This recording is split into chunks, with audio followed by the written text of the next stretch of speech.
What's up, YouTube? This is Too Raw for TV.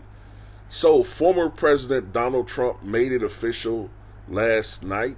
He announced that he is indeed running for President of the United States in 2024. This will be his third go around at running for president. This is not the most ideal environment, coming off of a very disappointing and lackluster showing by the Republicans overall. In a year that's supposed to be a red wave, they will ultimately fall short of switching the Senate from blue to red. And while it looks like they're on the cusp, as I'm doing this video, of taking control of the House, it will be by a very narrow margin, as I believe the Democrats now have 206 House seats. The Republicans have 216, so they're two away from majority, but I mean, it's not going to be a huge margin. So it's going to be a couple more years of gridlock. And also, if the Democrats are able to win that Georgia Senate seat, then that will officially neuter Joe Manchin and Kathleen Sinema, the more conservative Democrats in the Democratic coalition. But anyway, this is the thing, man.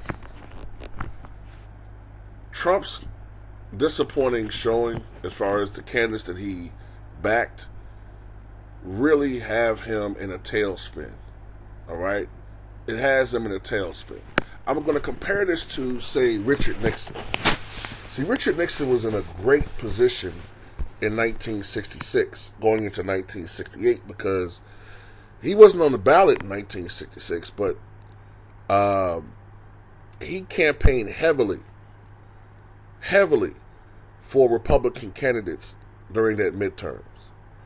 And this was coming off the Johnson landslide in 1964, when he won a record, modern-day record, 61.1% of the popular vote, 44 out of 50 states, electoral vote 486 to 52.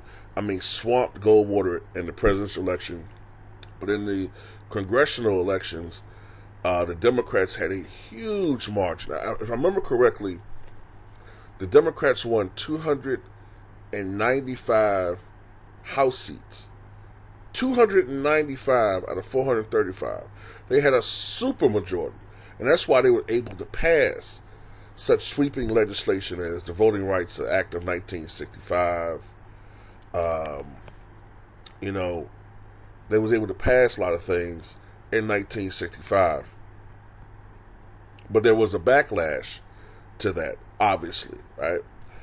And the Democrats lost 47 seats in the House of Representatives, and I believe they lost something like 6 Senate seats or something like that. 6 or 7, I think it was 6 Senate seats. And Nixon got a lot of credit for that, and the donor class got behind Nixon, the party got behind Nixon, and that's why he was able to ultimately win the nomination for president again in 1968, this time beating Hubert Humphrey, the Democratic candidate, although there was a third-party challenge by George Wallace. So Trump is the opposite of that. So there's this switch going on, for lack of a better term, right? There's this switch going on where Republicans in the party, rank and file Republicans, the leadership, the donor class, they're looking to Ron Desantis as a reasonable alternative. He's more polished. He's younger. He echoes a lot of the same things that Trump is for, but without all of the negative things that Trump brings. All right, without all of that. Now, I believe personally that Ron DeSantis is a closet racist, but he's very good at covering that up. And when you look at the fact that Ron DeSantis, who was supposed to win by maybe 5 to 6 or maybe 7 points, the fact that he won by 19 points, 59% to 40% in his reelection, completely clobbering former Governor Charlie Crist, the fact that he was able to carry Miami-Dade County, a county that has been reliably Democratic for 30 years, he was able to carry that county as a Republican, goes to show you the lock that he has on that state. Never mind the fact that, this is just my estimation, okay? When you look at Florida, that has 30 electoral college votes, right? When you look at Texas, that has 40 electoral college votes, that's 70 right there. You look at Arizona with 11. You look at New Mexico with 5, right? Now, California, Latinos tend to vote more to the left in that state. So I don't know about that state right now as far as the general election. But if you're a GOP member, you got to be salivating at the bit, thinking about Ron DeSantis as a potential candidate, especially if you run him with the right ideal candidate or VP, right? I'm gonna be honest with you. I'm gonna go ahead and say this right now. What if the Republicans considered a ticket of Ron DeSantis and possibly Tulsi Gabbard?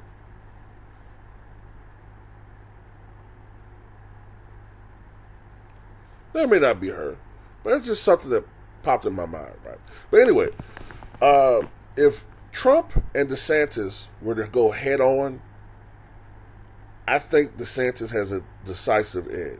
All those states that I mentioned that had, including California, that has a heavy Latino population, I think DeSantis has an edge. But there are some polls that came out recently that showed DeSantis beating Trump in New Hampshire, showed beating him in Ohio, shows him beating him in numerous states throughout the country. But it's early, so you can't go on polling from November of 2022 and apply it to 2024. There's too many things are going to happen. Also, what's also going to happen is other candidates are going to run. It inevitably happens. That's going to cut into the vote. So it's hard to really figure out how these things are going to work. But I do see Ron DeSantis as the most likely candidate to run against Donald Trump. If the Republicans, the rank and file Republicans, want to stop Donald Trump, it's probably going to be imperative that Ron DeSantis runs in 2024. Also, I saw a poll that had DeSantis beating Trump by 20 points. 20 points in Georgia. And that doesn't surprise me because there's a growing Latino population in Georgia. So, we have to wait and see, man. We don't know. We have to wait and see, man. But that's what's so interesting about politics. You try to, look to the future and guess what's going to happen.